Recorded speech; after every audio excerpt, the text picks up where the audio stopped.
ভাৰতীয় সেনাৰ অগ্নিবীৰ হিচাপে নিযুক্তিৰ বাবে আগ্ৰহী বেটিয়াৰ অঞ্চলৰ যুৱক-যুৱতীসকলক সজাগ কৰাৰ লক্ষ্যৰে বেটিয়াৰৰ 3খন জিলাৰ লগতে তামুলপুৰ জিলাৰ তামুলপুৰ উচ্চতৰ মাধ্যমিক বিদ্যালয়ৰ সভাকক্ষ গৃহত প্ৰাক নিৰ্বাচন সজাগতা আৰু পৰামৰ্শ কাৰ্যসূচী অনুষ্ঠিত কৰা হয়।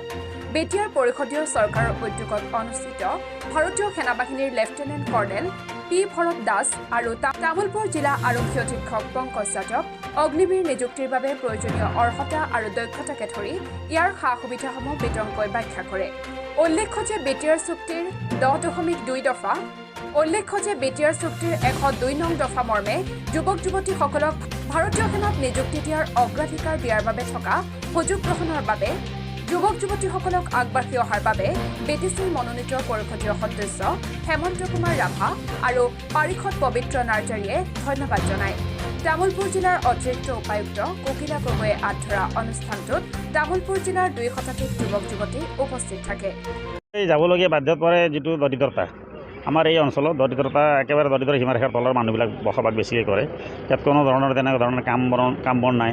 যিবিলাকৰ খেতি মাটি আছে যদি জলসিঞ্চনৰ ব্যৱস্থা নাই, সেইকাৰণে কোনো ধৰণৰ যিটো ইনকামৰ যিটো ৰাস্তা এই ইনকামৰ ৰাস্তা নাথাকাৰ কাৰণে তেওঁলোকে তাতে এই গুলী বাৰুদ বটিবলৈ যায়। আৰু সময়ে সময়ে তেনেকৈ মৃত্যু হ'ল। যোৱাকালিও এজনৰ তাতে স্পট ডেথ হৈ গ'ল পাহাৰত, আৰু পৰহিও এজন তেনেকৈ হৈ গ'ল। আমি গম পালোঁ আৰু কেইজন মানে তেনেকৈ ঘূণীয়াও ইফালে থাকিব লগা হৈছে।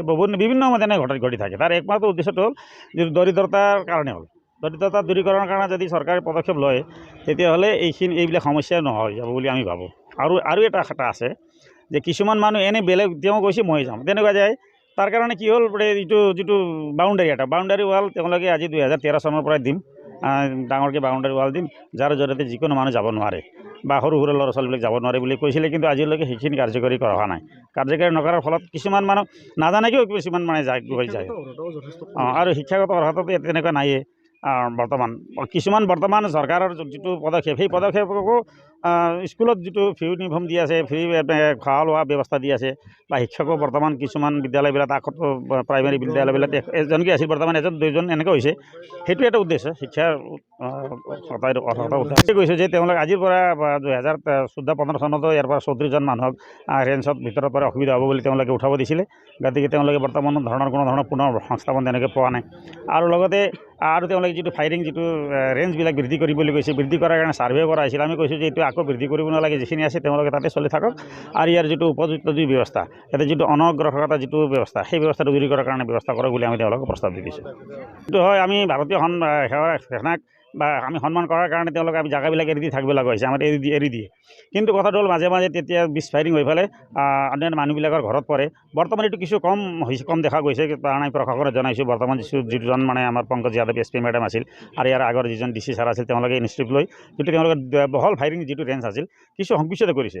ইয়াতকৈ আৰু কিছু যদি সংকুচিত কৰে তেতিয়াহ'লে এইবিলাক দুৰ্ঘটনা বা মানুহৰ ঘৰত যিটো পৰাৰ সম্ভাৱনা এইটো নাথাকে। এটা হেৰি আছে আপোনাৰ ফায়াৰিং ৰেঞ্জ আছে, এটা পাহাৰপুৰ ফায়াৰিং ৰেঞ্জ আছে। ইয়াত জেনেৰেলি আমাৰ আৰ্মিসকলে বিভিন্ন চাইনা বৰ্ডাৰৰ পৰা আৰম্ভ কৰি বিভিন্ন জেগাৰ পৰাই তেওঁলোকে ইয়াতে ফায়াৰিং কৰে। লং ৰেঞ্জৰ ফায়াৰিং কৰে, শ্বৰ্ট ৰেঞ্জৰ আছে।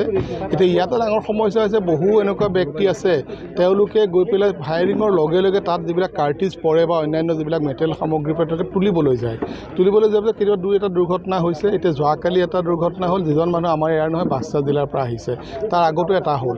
তাৰ কাৰণে আজি আমি লোকেল মানুহৰ লগত আমি বহিলোঁ। আৰ্মি অফিচিয়েলছ আছিলে, SP ডাঙৰীয়ানী আছিলে, অন্যান্য বিশিষ্ট ব্যক্তিসকল আছিলে। আমি কেনেকৈ সমস্যাটো সমাধান কৰিব পাৰোঁ তাৰ মূলতঃ 3টা কাৰণ এনালাইচিছ কৰা হ'ল। এটা, ৰাইজৰ মাজত সজাগতা সৃষ্টি কৰিব লাগিব। দ্বিতীয়তে, আমি গোটেই যিটো ৰেঞ্জটো যিটো আছে তাক আমি ছাৰ্ভে কৰি প্ৰকৃত ৰেঞ্জটো উলিয়াব লাগিব। থাৰ্ডটো হৈছে আৰ্মিৰ ফালৰ পৰা যি টেকনিকেল তেওঁলোকৰ যি প্ৰব্লেম আছে, ক'ত শ্বৰ্ট ফল হয়, কেতিয়াবা মিছগাইডেড হৈ পেলাই যায়, সেইখিনিও তেওঁলোকে টেকনিকেল এনালাইচিছ এটা ৰিপৰ্ট দিব।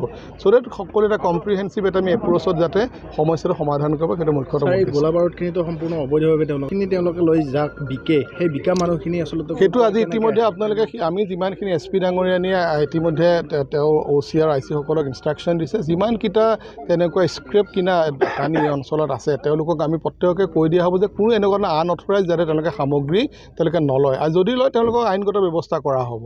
কৰ্মসংস্থাপন নোপোৱাৰ বাবে আচলতে এই বিষয়টো এনেধৰণৰ ক্ৰিয়েট হৈছে। অৰ্থনৈতিক এটা সমস্যা আছে জড়িত হৈ পেলাই।